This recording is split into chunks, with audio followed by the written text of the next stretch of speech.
Well, good morning. Go ahead and take your Bibles and turn to the book of Genesis.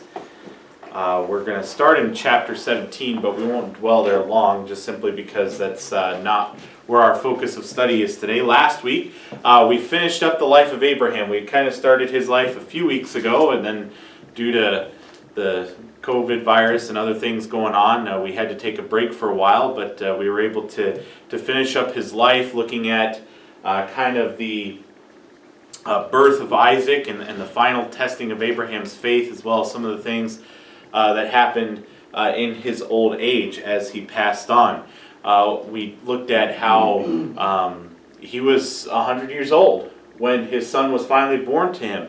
And he certainly had another son. He had Ishmael by the bondwoman Hagar, but just due to the fact that he couldn't have two sons, one of a bondwoman and one of his actual wife, in the same household without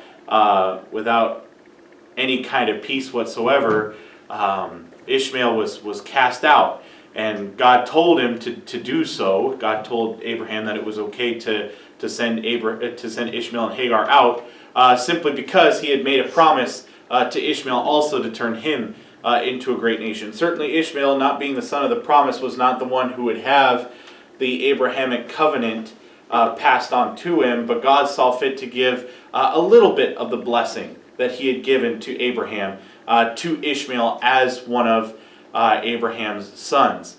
And so Ishmael and Hagar were sent out.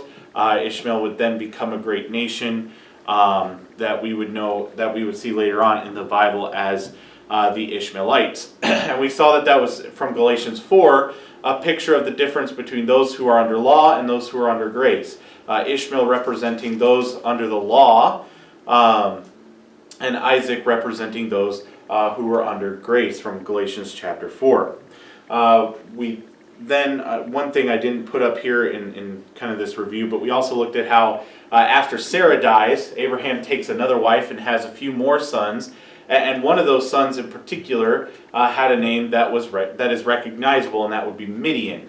And so surely Abraham's name change from Abram, which was exalted father, to Abraham, father of many nations, would be true, because we have the Ishmaelites, the Israelites, and the Midianites who would directly come from the line of Abraham. And so the name change that God gave to him certainly fits, and that certainly fits with the promise that God made to Abraham that his descendants would multiply and be exceedingly great.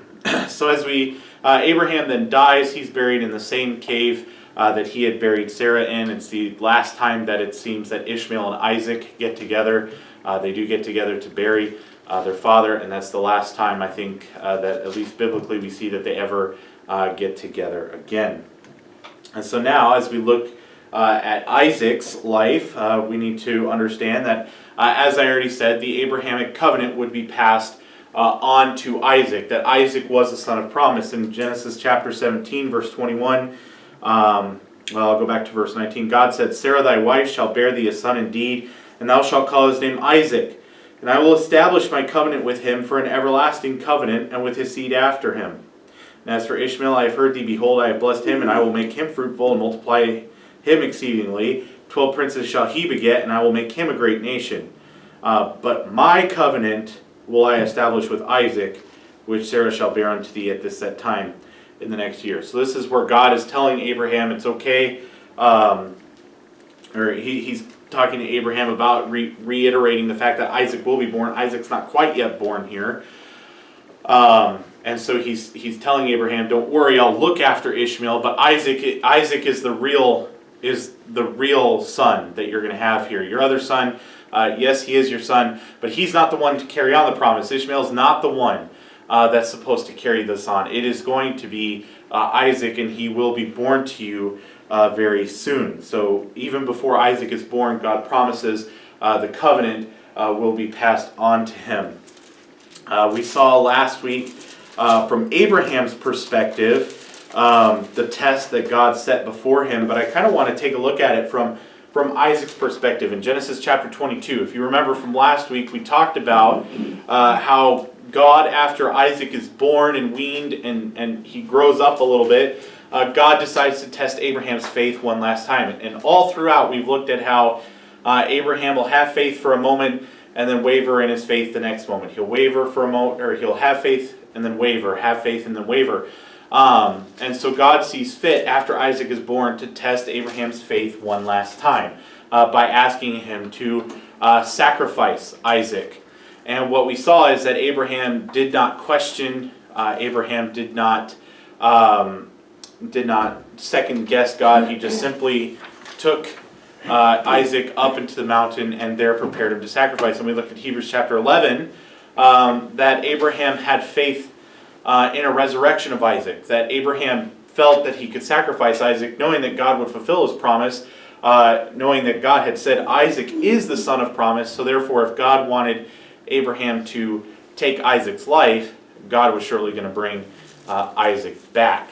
And so that's where the final test of faith came in. And after that, we don't really see any wavering of Abraham's faith then on. It seems at that point it's kind of a pivot moment, a pivot point in Abraham's life, where previously he had kind of wavered on his faith from time to time, where he wasn't really sure, where he had taken steps to kind of protect himself, where he took matters into his own hand to protect himself in the event that he thought perhaps God might not be able to fulfill his promise. But then after Isaac is born, Abraham just kind of surrenders it all to God and has a completed faith after that. But I want to take a look at this from Isaac's perspective. I don't know exactly how old he is. It just says in 22 verse 1, it came to pass after these things. These things being Ishmael being cast out after being weaned, and then a treaty with Abimelech in Gerar, I believe it is. And so it just says after these things. I don't know how many years have passed. I don't know how old Isaac is at this point. He could be a very young boy. He's at least coherent enough to understand the purpose of a sacrifice, as we'll see in a moment. He could be a young boy. He could be a young man.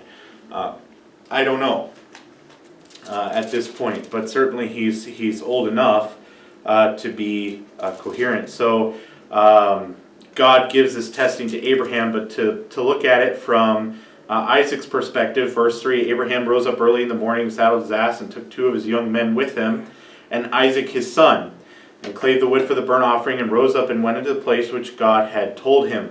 So Abraham takes 2 servants, he takes Isaac, and they go offer a burnt offering. Then on the 3rd day Abraham lifted up his eyes and saw a place yet far off, and Abraham said unto his young men, Abide yet here with the ass, and I and the lad will go yonder and worship and come again to you. I didn't point this out last time, but he seems to believe here at this point that Isaac is going to be coming off the mountain with him. Amen. Because he says, we'll come back. He doesn't say anything about just himself or anything like that. He gives them reassurance, we will come back to you. Abraham took the wood, and he took the fire in his hand and a knife, and they went both of them together. And Isaac spake unto Abraham and his father, and said, My father. And he said, Here I am, my son. And he said, Behold the fire and the wood, but where is the lamb for a burnt offering? So clearly here, Isaac is old enough to understand the purpose, or at least how a sacrifice was to be conducted. So whether that meant that he was still just a young boy, I don't think, I've taught all manner of age groups, and sometimes even the older ones may not understand what a sacrifice or the purpose is for, but the younger ones do. So again, not really an indication of how old he is here, but he seems to at least understand it. And we have here that Abraham is passing down knowledge of how to worship God. He knows that it's a lamb that's required. He doesn't say, where is the animal or anything like that. Where's the fruit, if we're to go back to all the way to Cain. In Genesis chapter 5, Genesis chapter 4. So Abraham here is imparting, or has imparted knowledge to Isaac of how to appropriately worship God. And he's curious. We got everything, we've got all the other stuff. Where's the actual sacrifice itself? And Abraham just simply says, My son, God will provide himself a lamb for the burnt offering. So they went with the both of them together. And they came to the place which God had told him of, and Abraham builded an altar there, and laid the wood in order, and bound Isaac his son, and laid him on the altar upon the wood. Now, we don't get much of Isaac's perspective here, so we kind of have to think through using our own knowledge here. Okay, he's just asked, "Where's the sacrifice?" And Abraham says, "God will provide." And then all of a sudden, Dad takes him after building the altar and ties him up and puts him on the altar. I don't know about you, if my daddy ever did that, I'd be having some serious questions about what's going on here. Oh God, I thought it was supposed to be a lamb that we were sacrificing, not me. One of the things that might indicate his size or age is in verse 6. His father laid the wood on him. Isaac was carrying the wood. Mm-hmm. The same wood that he got laid on top of. Mm-hmm. Carrying the wood. So he had to be pretty good size to carry this wood uphill. Yeah, that's very true. That's very true. Could have been at least. I got some 11-year-olds that I teach, and there's some pretty big guys. Oh yeah. So he could have been that age for sure. That's a good observation. But yeah, if I was in Isaac's position, I don't know how I would have responded when Dad all of a sudden starts tying me up. I mean, Abraham's an old man. He's at least 100, 105, 110 maybe at this point. Maybe I thought I could outrun him or something like that, but we don't see any of that. It seems Isaac just takes it without question. And then also when Dad reaches out his hand to take the knife, I mean, at that point he's tied up, but he could certainly try to roll off. It's one of those things where I wish we had gotten a little bit more of Isaac's perspective here. We have a lot of Abraham's perspective, and certainly this is a test for Abraham. But I also see here that this is almost kind of a test of obedience for Isaac. Is he going to just submit to whatever is being done to him? And certainly, as we know, God does eventually provide a ram to replace Isaac on the altar, making a kind of Christ picture where we, dead in our trespasses and sins, are the ones who ought to be paying the penalty of sin, which is death. But God sent His Son to replace us in paying that debt. So we kind of have that picture here that is shown in Genesis chapter 22. And Isaac never really mentions this again after this incident. Yeah. All right, so let's go ahead and turn to Genesis chapter 24. Sarah dies, and Abraham buys a plot of land to bury Sarah in, and then decides, it's time for Isaac to have a wife. My wife is dead. It's time we find one for Isaac in order to carry on the promise, the Abrahamic covenant. With more children. Abraham was old and well stricken with age, and the Lord had blessed Abraham in all things. Abraham sent him to his eldest servant of his house that ruled over all that he had.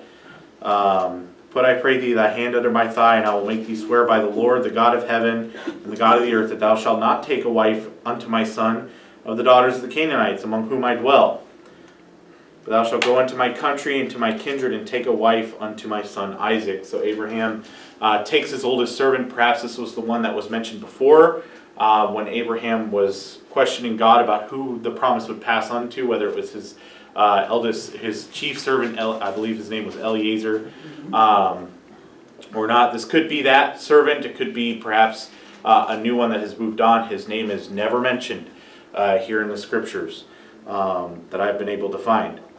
So, at any rate, he takes his chief servant and says, look, I want you to find a wife for Isaac, but don't take her among the Canaanites. The Canaanites did not worship Jehovah God. I would imagine that they knew about him just because Abraham had a wide-ranging influence in this area as being a nomad, but they did not worship Jehovah God. And Abraham says, I want you to find someone from my family who I know they do. What I find interesting is that Abraham has been away from his family at this point, I think, for at least 60 years at this point. He's been away from his family for a long, long time. And it's not like this day and age where, it feels like it's been forever since we've been able to see family members, but we have, instant communications, video phone calls that we can do and things like that, where we can stay in touch with people who we haven't seen for a long time. They didn't have any of that. And sending letters was also highly problematic during this time period. You could send a letter, but you never would know if it actually got to its intended recipient. So Abraham's been away for a long time, and he doesn't know what descendants have come from his fellow relatives that were there. He doesn't necessarily, he seems to have faith, at least that they still worship Jehovah God, that Terah, his father, was able to pass down faith in Jehovah to the other children that he had, to Nahor, his brother, and the other sons that he would have had, his nephews and cousins and things like that. And so he tells his servant, I want you to go back to them. And the thing is, would his family even remember him? He just packed up and left, seemingly, at the command of God, without hesitation. And so would they even remember him? But certainly he has faith here that his servant will be able to find a wife for Isaac. So the servant swears that he will do so, and then takes some camels and goes with some gifts for the wife that he would find for Isaac. And I gotta, again, we don't really get much of Isaac's perspective at the beginning here. I can only imagine what it'd be like for me if I was just sitting down one day and my dad came up to me and said, hey, I sent off my coworker to go down to Florida to find a wife for you from amongst your cousins, who you've never met, who you've never seen before, who I may have mentioned in passing. So just be patient, but someone's coming for you. In this day and age, first of all, the idea of marrying cousins would be a little strange. In some states, downright illegal. But certainly in this day and age, where young men are wont to just go out and find their own wives, it seems a little strange to us to sit there and think that Isaac would just hear about this and just kind of calmly sit down. If it were me, I'd be like, well, can I at least go with the servant and, get a look at her before I decide if I want to marry her? At least get to talk to her a little bit. But he doesn't go dashing off. He just waits. And the servant goes, and he goes to this to where Terah's family was in Mesopotamia, and he goes outside the city and waits for the women to come out to draw water. And he prays to God and asks God to give him a sign. A sign being if a woman would not just give him a drink of water, which is just a polite thing to do in that society. You would give a wandering traveler water to drink. Usually wells didn't have easily accessible water unless you had your own implements with which to get the water. And so it was just customary if a stranger was sitting by a well to offer them a drink, because he may not have had his own ability to draw his own water. But he said if she does that, and then also offers to water the camels, which as a science teacher is one of those things where when you realize just the sheer copious amounts of water that a camel that hasn't had water to drink for a while can drink. He's got 10 camels. 10 camels. Yeah, he's got 10 camels. That's right. And, she's got a stone jar that, she can carry on her head. That's usually how water was carried about in those days, and even in some places in that part of the world still today. And he says if she offers to water the 10 camels until they're done drinking, that's the one. So he prays this to God, and God gives him this sign. Verse 15, it came to pass before he had done speaking that behold, Rebekah came out, who was born to Bethuel the son of Milcah, the wife of Nahor, Abraham's brother. So this is, Abraham's grandnephew, if I'm reading through the family correctly. Milcah is the wife of Nahor, so his sister-in-law. Bethuel's the nephew, and then Rebekah would be the grandniece. Excuse me, not the grandnephew, the grandniece. She comes out with her pitcher upon her shoulder, and the damsel was very fair to look upon, a virgin, neither had any man known her. She went down to the well and filled her pitcher and came up, and the servant ran to meet her and said, Let me, I pray thee, drink a little water of thy pitcher. And she said, Drink, my lord. And she hasted and let down her pitcher upon her hand and gave him drink. And when she had done giving him drink, she said, I will draw water for thy camels also until they have done drinking. And she hasted or emptied her pitcher into the trough and ran again into the well to draw water and drew for all his camels. I don't know how big this jar was, but I know that camels can drink many, many gallons of water if they haven't had much to drink lately. So she would have had to do this for quite some time, and bear in mind it's evening. I don't know how long this would have taken, but probably by the time she's done, it's nighttime. And the man, wondering at her, held his peace to wit whether the Lord had made his journey prosperous or not. And it came to pass, when the camels had done drinking, that the man took a golden earring of a half shekel weight, 2 bracelets for her hand of 10 shekels weight of gold, and said, Whose daughter art thou, I pray thee? Is there room in thy father's house for us to lodge in? And she said unto him, I am the daughter of Bethuel, the son of Milcah, which she bare unto Nahor. She said moreover unto him, We have both straw and provender enough, and room to lodge in. And the man bowed down his head, worshipped the Lord, and said, Blessed be the Lord God of my master Abraham, who hath not left destitute my master of his mercy and his truth. Being in the way, the Lord led me to the house of my master's brethren. And the damsel ran and told them of her mother's house these things. And Rebekah had a brother. His name was Laban. And Laban ran out unto the man into the well. And it came to pass when he saw the earring and the bracelets upon his sister's hands, and when he had heard the words of Rebekah his sister, saying, Thus spake the man unto me, that he came unto the man, and behold, he stood by the camels at the well, and he said, Come in, thou blessed of the Lord. Wherefore standest thou without? For I have prepared the house and room for thy camels. So this is where we get to meet Laban, who will feature quite prominently in our next story, in the next lesson that we have. But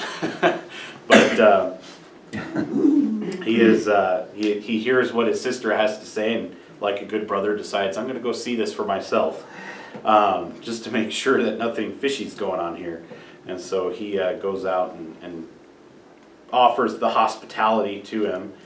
And then they have dinner, and the servant tells the family, hey, here's what's going on. I'm here to find a wife for Abraham's son. And this Rebekah meets all of the signs that I asked God to give me. And then it says, let's see here. Behold, Rebekah came forth. I asked her, Whose daughter art thou? The daughter of Bethuel, Nahor's son. And I put the earring upon her face and the bracelets upon her hands. And I bowed down my head and worshipped the Lord. And my master's brother's daughter, I skipped a line. Worshipped the Lord and blessed the Lord God of my master Abraham, which had led me in the right way to take my master's brother's daughter unto his son. And now if you will deal kindly and truly with my master, tell me. And if not, tell me that I may turn to the right hand or to the left. Then Laban and Bethuel answered and said, This thing proceedeth from the Lord. We cannot speak unto thee bad or good. Behold, Rebekah is before thee. Take her and go, and let her be thy master's son's wife, as the Lord hath spoken. The servant worships again, pays a dowry to Rebekah of jewels, of silver and gold and clothing, and gives the family, as was custom back then, to give this kind of dowry as an offering to the family for marriage. And so they eat and drink, and then they try to keep Rebekah for a few days. When they wake up the next morning and realize what's about to happen, Laban and the mother say, Let the damsel abide with us a few days, and after that she shall go. So I guess after waking up and realizing what has just happened, they are the ones who get cold feet. And the servant says, No, I can't. Let me go. And so they're like, all right, well, let's see what Rebekah has to say. And this is where we get to see a little bit of Rebekah's faith. They called Rebekah and said unto her, Wilt thou go with this man? She said, I will go. And they sent away Rebekah their sister and her nurse, and Abraham's servant and his men. And they blessed Rebekah and said unto her, Thou art our sister, be thou the mother of thousands of millions. Thousands of millions. That's billions, by my reckoning. And let thy seed possess the gate of those which hate them. And Rebekah arose and her damsels, and they rode upon the camels and followed the man. And the servant took Rebekah and went his way. pause for a moment and reflect on the faith that Rebecca has to have here. Okay, it's one thing for Isaac to have kind of just the faith to sit down and just patiently wait. I mean, in this culture, the culture heavily favored the man in these types of cultures, and so certainly while Isaac was hoping for someone that he could get along with and things like that, I think here Rebecca had certainly the stronger faith. She'd never, I mean, from what I could tell, she'd been born after Abraham had left. You know, she's never met Abraham's family. She's never met Isaac in her life. She just has the word of this servant. Now, she could certainly see in the servant a faith in God.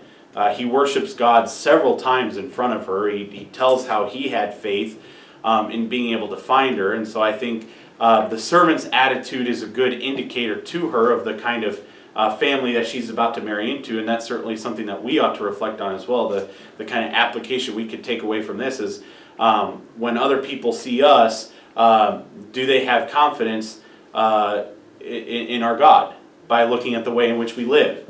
The servant was clearly a devout follower of Jehovah. He worships God several times. He mentions that this whole thing is of God. Amen. And so I think that can kind of give her in her mind, well, the servant here worships God, and we all know that later on Jesus would say that the servant is not greater than the master, and certainly the servants would pick up on things from those from their employers.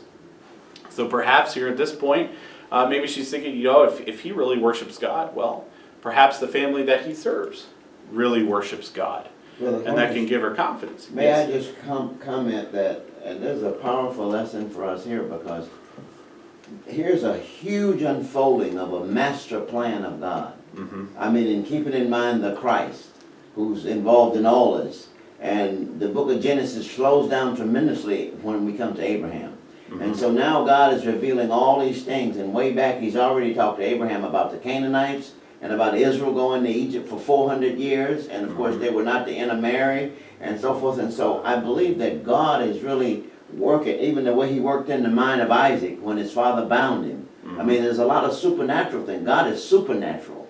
And he's working in the heart of Rebecca, you know, and he worked in the heart of the servant. Absolutely. And he wants to work in my heart, Mm-hmm. if I'll just trust him and let him. You know, but there's a huge unfolding, and God is still the same. Yeah. So we see God here in this.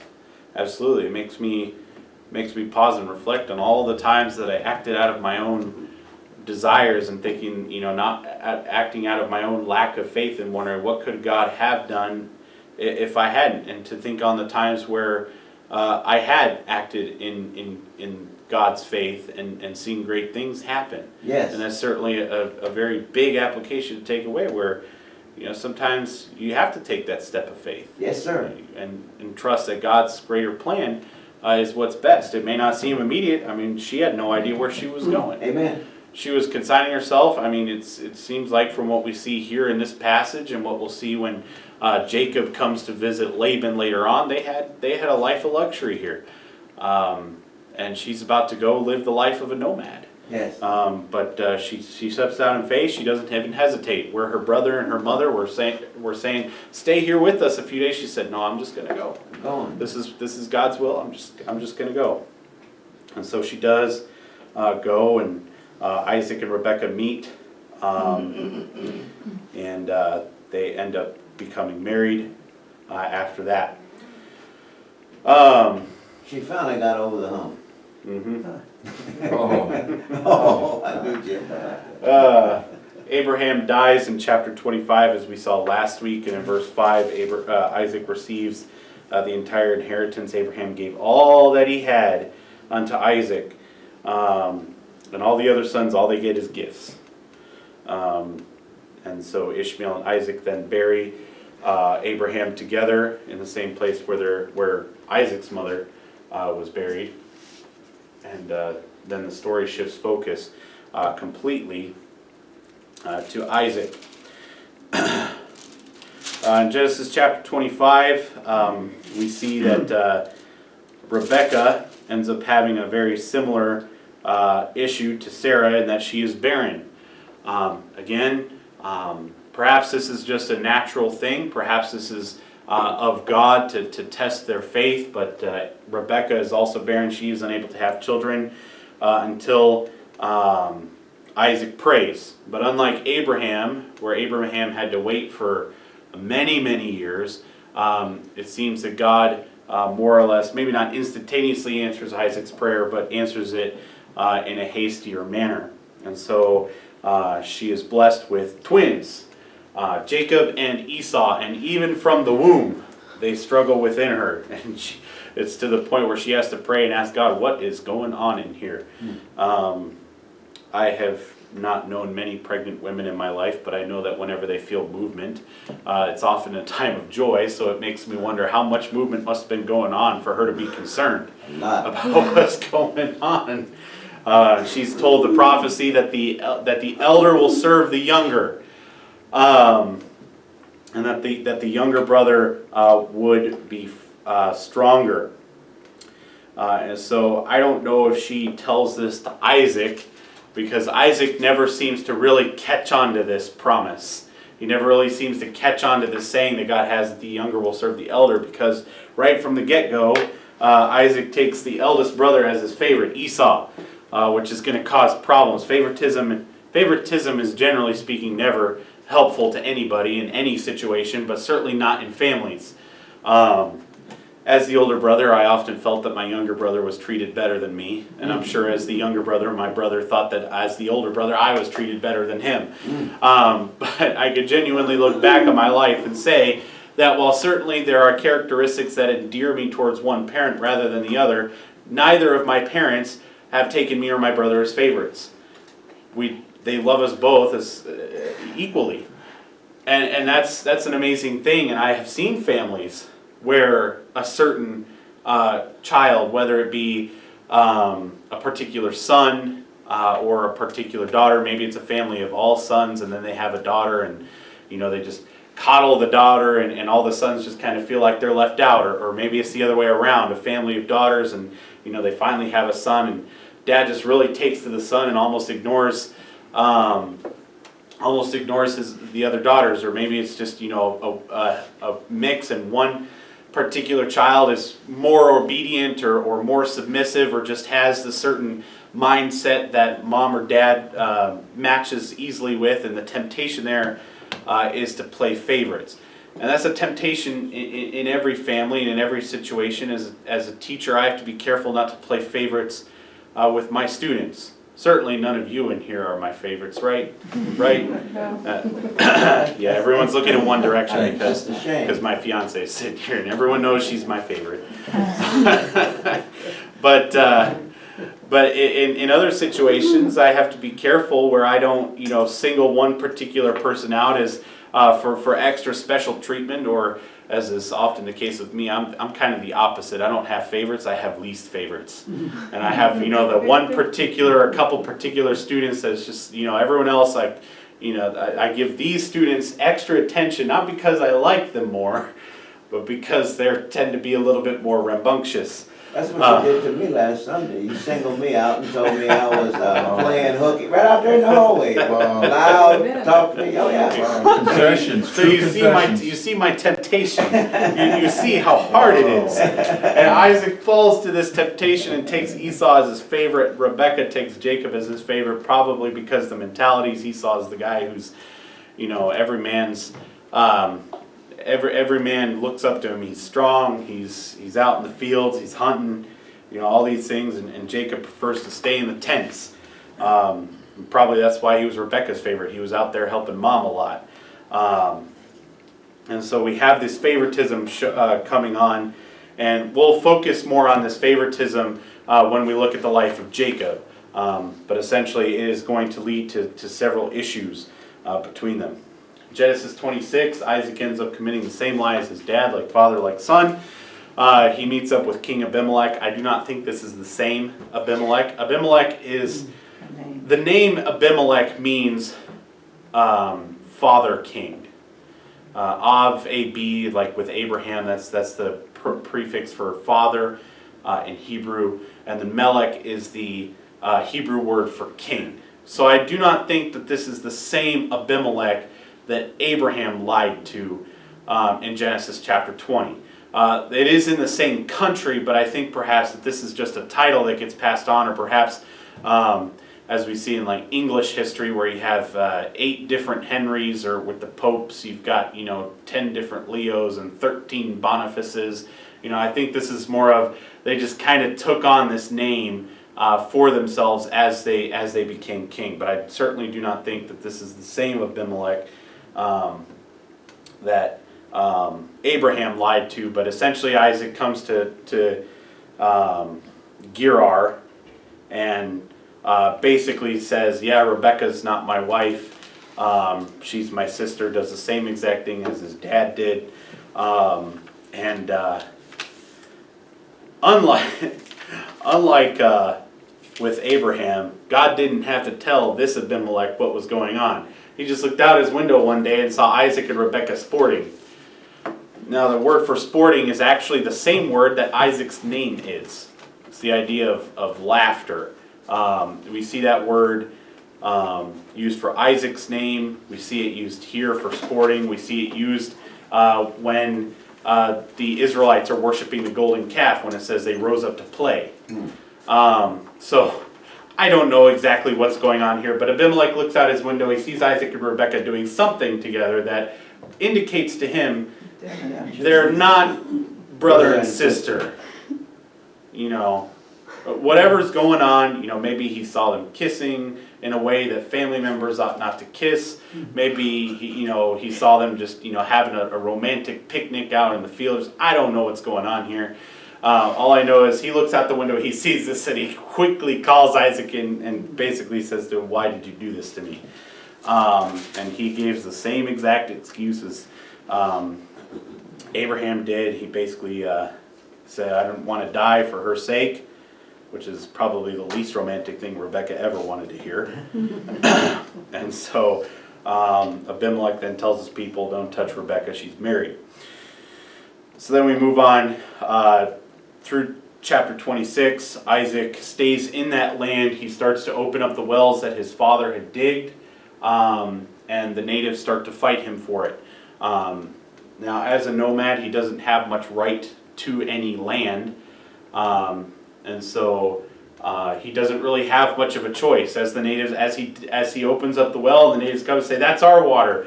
It's not like he could say, "Well, this is my land," or anything like that. He doesn't own any land. The only land that he owns is a little cave in Machpelah where his parents are buried. That's all he owns. And so rather, instead of fighting for his right and his privileges opening up this well, he just keeps moving on until eventually he finds a well that nobody's going to fight him over. And so that ends up being Beersheba, which plays quite a prominent role, especially when you get into Samuel and the Kings. Moving on then, he ends up having an issue with the inheritance between his 2 children. We'll focus on this in next week's lesson, where in his old age he thinks he's going to die. He's not going to die. He still has many years left in him, but perhaps he has an illness, or perhaps as he loses his eyesight, he thinks there's not much left to live for because he can't see, and so he thinks he's going to die soon. Whatever's happening here, in verse 2 of chapter 27, he says, "Behold, I am old, I know not the day of my death." So he has this thought here, he's going to die very soon, and so he tells Esau to go out and get him some venison so he can pass on to him the blessing that was due to the firstborn, or to whoever was going to receive the family inheritance. He ends up being deceived by Rebekah and Jacob, and ends up giving the blessing to Jacob, which he should have done anyways, because God had said that the younger would be over the older. But either Rebekah didn't tell him, or perhaps Isaac just chose to ignore it. The Bible doesn't really give us a reason for why he's still trying to push the Esau thing. Maybe it is because Esau is his favorite. Maybe he's just in ignorance. Maybe Rebekah kind of kept the younger will serve the elder to herself. We don't know. But whatever's going on here, he pushes it, and Jacob and Rebecca kind of take things into their own hands, which we'll use for an application next week. And so he ends up giving the blessing to Jacob, but he still has many years left in him, because you end up having, let's see, I don't remember which passage exactly. It's basically Jacob leaves for years to get Rachel and Leah, and then it takes, let's see here, chapter 34, yeah, chapter 35. So this is chapter, the story of Jacob here is in chapter 27. And he he doesn't die till Genesis 35. A lot happens in those 8 chapters. Many years pass between those two. So he ends up dying at 180. So he kind of jumps the gun here at giving the blessing.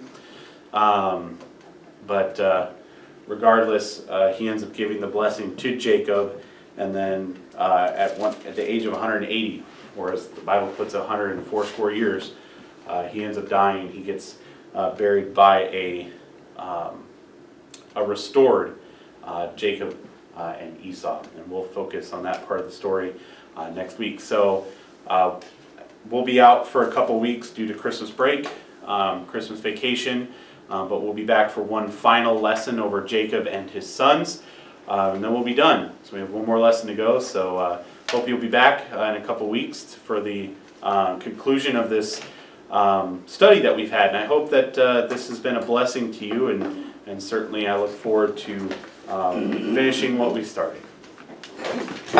I'm not coming back. You're not coming back? Nope.